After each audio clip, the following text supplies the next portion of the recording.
We sent one of our pastors to downtown Houston to find out, hey, do people really know the 10 Commandments?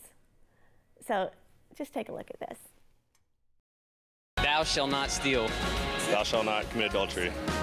Thou shalt not kill. Thou shalt not take the Lord's name in vain.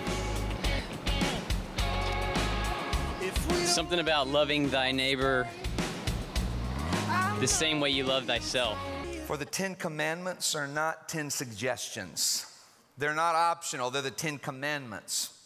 If you ignore the 10 Commandments in your relationships, eventually your relationships will begin to crack and crumble, and your relationships will fall apart.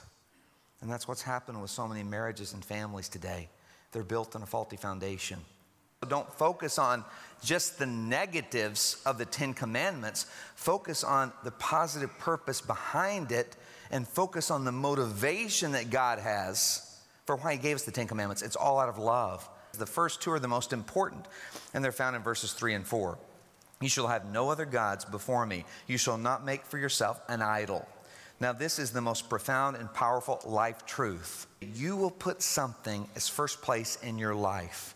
You will have something that takes priority over everything else in your life. And God says, I demand priority in your life. God deserves first place in my life because He created me. I wouldn't be here without Him. And then He died for me. So He deserves my devotion. And commandment number 2 goes along with that. It's never put an idol in that place of priority in your life. Whatever I substitute for God in my life becomes an idol. Some people park their idol in their garage. Some people dock their idol at the marina. Some people live in their idol. Some people put their idol in the bank or in the stock market. You see, they can even be good things, but if they take the place of God in your life, they become an idol. In the Bible, there were 3 primary idols that people would fall into worshiping. There was Mammon, which was the god of money and success. There was Baal, the god of pleasure and sex. And then there was Molech, the god of violence and selfishness. And those are the same 3 gods that people worship every day in our modern society. Why does God say no to idols? Why does He put this in the first 2 commandments? Put me first. Don't put any idols ahead of me. Because He knows how destructive idols are to us.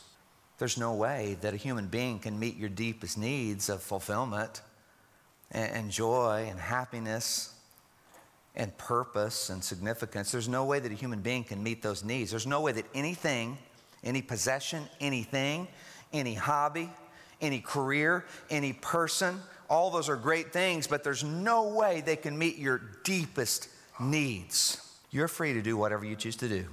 But once you make that choice, you're not free anymore. You're bound by the consequences of that choice. I mean, you're free to jump off a 10-story building, but once you make that choice, you're not free anymore. You're bound by the law of gravity. Real freedom comes from putting God first and following His commands.